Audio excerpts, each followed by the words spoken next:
The morning light had barely brushed the horizon when the conch shells echoed again across Kurukshetra. The earth trembled beneath the weight of destiny.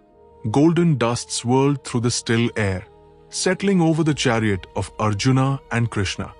Two souls bound in a conversation that had already begun to change the fabric of the world. Arjuna's eyes, still wet from the storms of doubt, turned to his divine friend. "O Krishna," he said, voice trembling with confusion and longing, "you have spoken to me of renunciation, of Sankhya, the path of knowledge. Yet, you also tell me to act, to fight, to serve through Karma Yoga. My mind sways between these two. Tell me, which path is higher? Which is purer? Which shall lead me to peace?"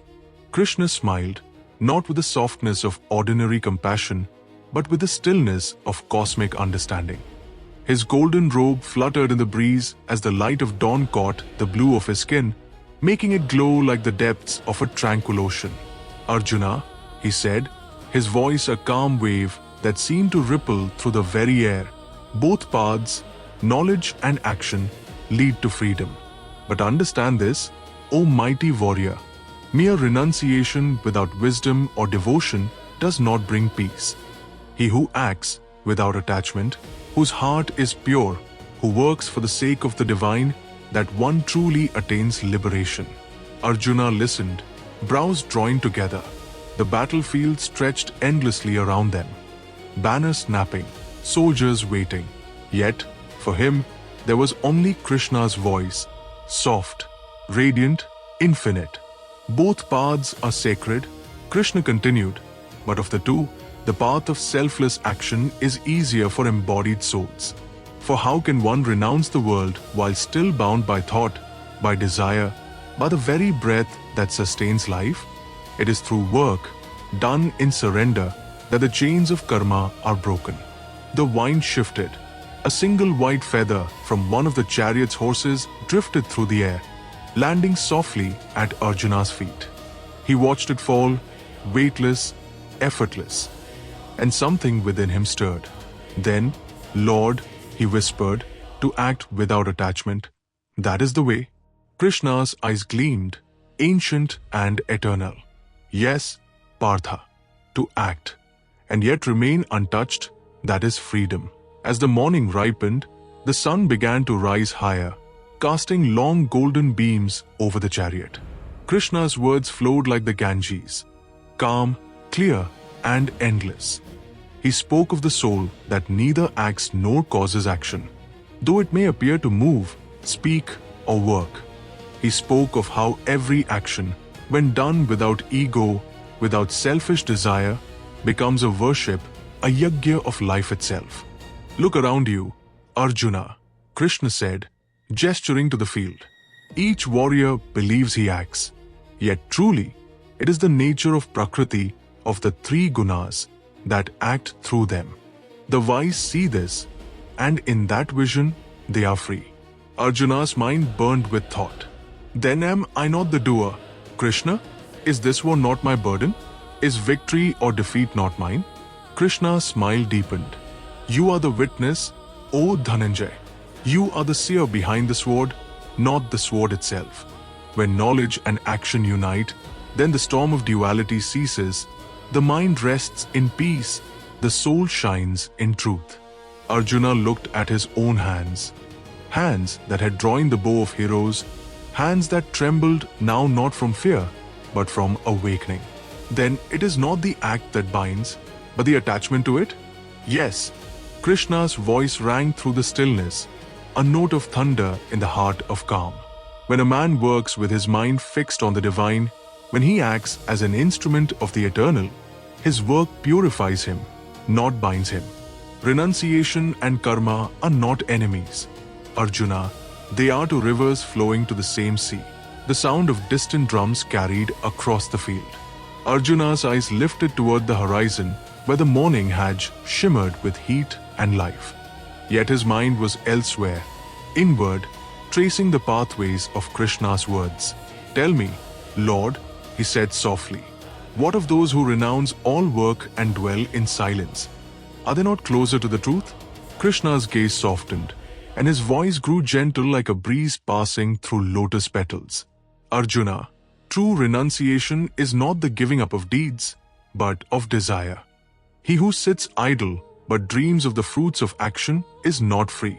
But he who works, yet remains unattached, he alone has renounced. He is the true sannyasin, even while he acts. Arjuna looked down, a small smile forming. Then, it is not silence that brings peace, but wisdom within action? Exactly. Krishna said, his laughter warm and resonant. To abandon one's duty is easy, but to perform it with a pure heart, that is mastery.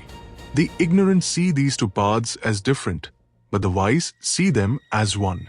For when knowledge dawns, action itself becomes a song of devotion. A soft golden radiance seemed to glow around Krishna as he spoke, not merely the sunlight, but something deeper, eternal. The horses stirred restlessly, sensing the divine rhythm in the air. Arjuna's heart felt light. The burden of confusion, once heavy as stone, began to lift. The sun now stood tall above them, fierce and blazing. The field shimmered with heat, mirages of light dancing on the armor of still warriors. Arjuna rested his hand on the hilt of his sword.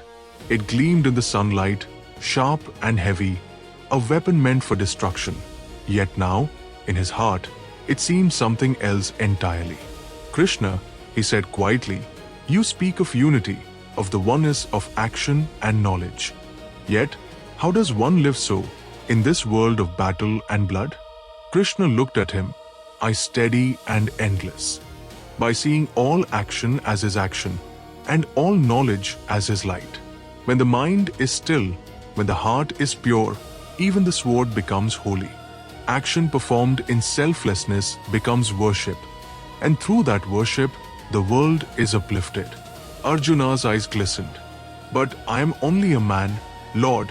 My heart wavers. I am torn between duty and compassion, war and peace. Krishna leaned closer, his presence overwhelming, his voice both human and divine. Then surrender to me, Arjuna. Let not your heart claim ownership. Let not your hands act for reward. Do your dharma and let go of the rest. For he who acts thus, with mind united to wisdom, neither acts nor is bound. The words struck deep, like arrows of light piercing through the fog of uncertainty. Arjuna bowed his head. Then I shall act, not for myself, but as you will it. As afternoon turned the battlefield gold, the chariot stood like a jewel in the dust. The breeze was warm, the air shimmering with stillness. Krishna's eyes glowed with compassion. Arjuna, the fool separates knowledge and action, but the wise knows they are one flame. He who sees, acts in understanding. He who acts, discovers truth in motion. The man of wisdom acts, but his soul remains untouched, like a lotus leaf resting on water. Arjuna smiled faintly. Then even amidst war, one can be free? Krishna's smile answered him. Freedom is not the absence of action, Arjuna. It is the absence of bondage.